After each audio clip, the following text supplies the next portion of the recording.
that's when he was his happiest. You know what I mean? That's when that was the wholesomeness of it. Emperor Moon died and Hashira died, which again, like, I was still pretty upset about Rengoku. Like, and Tanjiro's whole speech hit home. He was just like, they showed where he excelled at, and they showed where Tanjiro excelled at. So it was a pretty nice dynamic. Demon Slayer Mugen Train movie. So I watched the movie about a week ago, and I was just sitting on my thoughts, writing some stuff down. And I decided, okay, I'm just gonna make the video a week later. So if you have not seen the movie, this video is going to contain spoilers. If you don't care about that, then keep on watching. All right, so Demon Slayer movie. So first thing I should say is, this movie is probably my favorite anime movie that I've ever watched. And I know that's saying a lot. I know, like, like the movie was pretty heavily hyped up, right?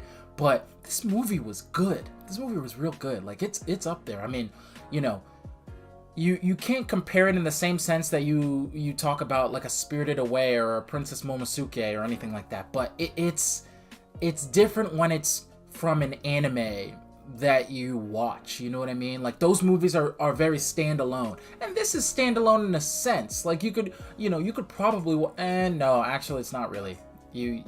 I mean, you could watch it by itself and still enjoy it, just simply due to the action and the animation. But I think it hit home for me more because it was building off an anime that I've already watched and I've already enjoyed. The very beginning in the movie, he's just like, meh, meh, and it's just like they said it, like they made him say it, like, not even exaggerating, like 25 to 30 times. That was hilarious. But yeah, basically, like, right in the beginning, they show off all his stuff, all his moves. All his moves have sick names, by the way. I don't even remember them, but they all have sick names.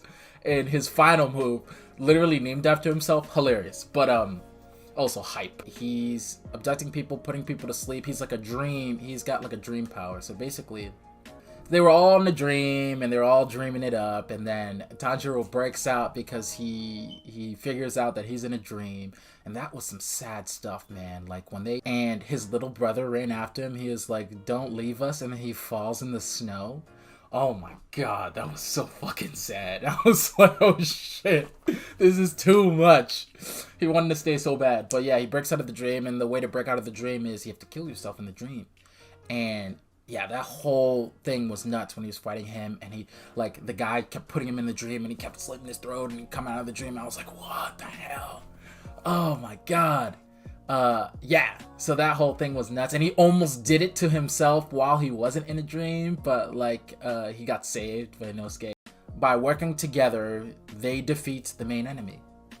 And you think that's the end of the movie, but it's not the end of the movie, because this motherfucker I think it was upper 3. I think he, like, because I remember when I saw it in the movie, my jaw was like, but I remember he was like upper 3. So that means there are 2 demons in the upper moons that are stronger than this guy. He was literally OP as hell. His regenerating is what makes him so OP, in my opinion.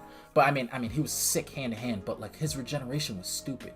So he shows up, he's like, yo, I'm fucking shit up. I want to fight strong people or something like that. And then he's fighting Rengoku, and Rengoku is going in, and this guy, Akaza, he's trying to recruit Rengoku. And I was like, oh man, Rengoku. And I was getting so nervous in the theater. I was watching with some of my homies, and I was getting so nervous because I was like, if they kill this man off, if they kill Rengoku after all this good stuff, they made us love him. They gave us his backstory too with his dad. And I'm like, if they dare kill this man off, I will be so upset. Sad. Very sad. But the fight was sick. And that final sequence when it was all kind of in slow motion, he almost gets his head. Like, it was real close. And then Rengoku was holding him, and he was trying to, like, decapitate him, and the sun was starting to come up. Oh man, all that was so good. And then yeah, the demon escaped, and I thought they were gonna, like, I thought it was, like, at that point I knew Rengoku was dead, right? I thought it was gonna be a double death. Like, oh, okay, cool. Like, an upper moon died and a Hashira died, which again, like, I was still pretty upset about Rengoku. Like, and Tanjiro's whole speech hit home. He was just like, we won, you lost. We fight you in the darkness and you can't even, you know what I mean? You're a coward. And he was like, I'm a coward? What are you talking? Like, that's what Akaza the Demon was saying. Yeah, that was pretty dope. Yeah, it was an all-around good movie. I didn't think it was really slow.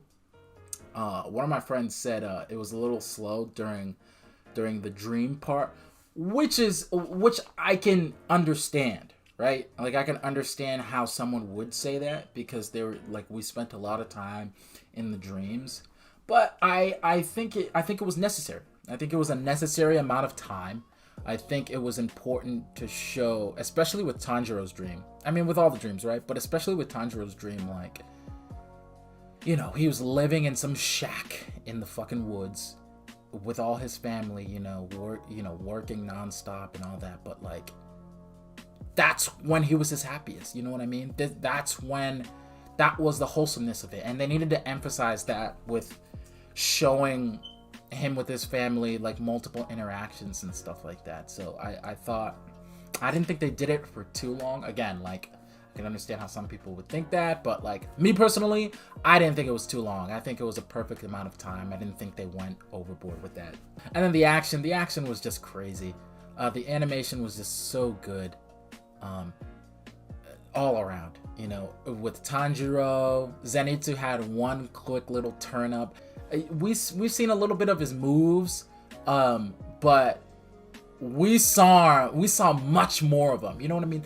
We already got the Zenitsu highlights in the first season, but we didn't get enough of Inosuke, right? So I'm glad that they did that. I'm glad that they focused on him and they gave him more moves. He was the one that found the demon on the train anyway, and Tanjiro was like, you know what I mean? He's basically raised in the wild. He's like a wild beast. You know what I mean? So he's better at, finding out where the enemies are hiding than even Tanjiro smelling. You know what I mean? So I think it's just, they showed where he excelled at, and they showed where Tanjiro excelled at. So it was a pretty nice dynamic. But yeah, again, like, all around nice movie. Animation was crisp.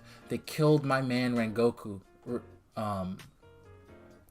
And I will forever be upset about that. But Akaza was sick.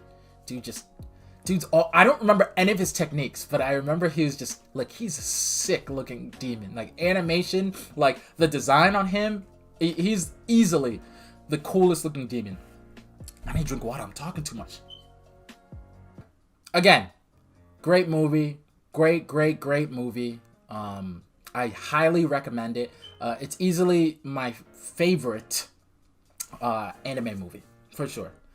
Like, to be completely honest, like, I like the Boku no Hero movies, My Hero Academia movies, but I don't think it's even close to this movie in terms of how good it is. Like, I don't want to say, like, the Boku no Heroes movies suck in comparison, because that's not true. Yeah, so the consensus, I highly recommend it. Watch it. If you haven't watched Demon Slayer, watch Demon Slayer. It's not that many episodes. It's like 25, 26 maybe episodes. And then watch the movie. That's easy. You know what I mean?